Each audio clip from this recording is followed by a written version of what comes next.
Hi, Carmen Bunde with Berkshire Hathaway Home Services, Ambassador Real Estate. Today I wanted to review how to complete the seller property condition disclosure. There are 4 pages to the seller property condition disclosure. Before you begin, gather all receipts, warranties, and dates of everything that's been installed and updated in your home to make this process much simpler. It's important to fill out every section on every page completely so that you are protecting yourself against future litigation from a buyer who might claim that you did not disclose an important fact about the home. This is page 1 of 4. The directions in the middle of the page that we often like to skip are actually quite helpful, and I encourage you to read them before you start. At the top of page 1, fill in the number of years you have owned the property and how long you have occupied the property. The real property is located at the address. Fill in the city, the county, and the legal description can be found on the county assessor site.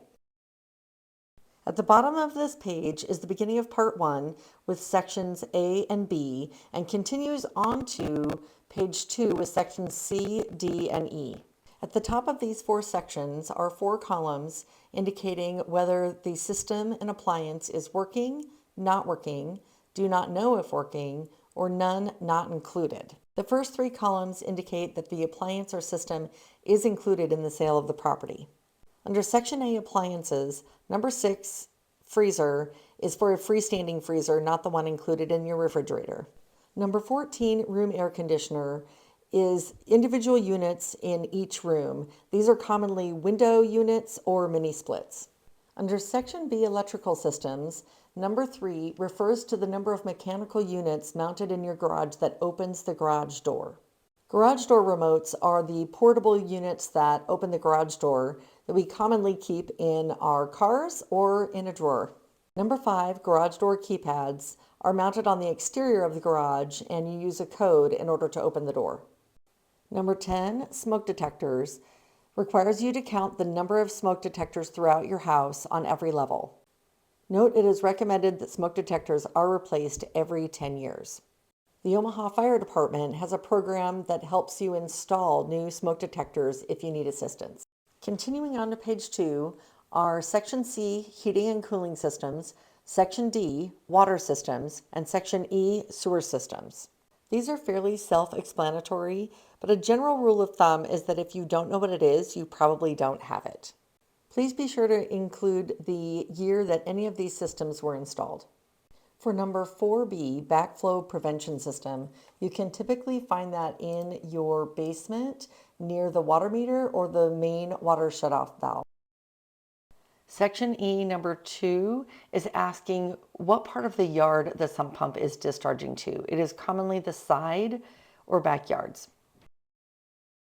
Part 2 begins in the middle of this page with sections A and B and proceeds on to page 3 with sections C, D, and E. For Part 2, sections A through D, if you answer yes, make note of that and be sure to explain it further on page 4. It is important to be as accurate as possible when answering these questions so that there can be no doubt that you have given all the information you have about the home.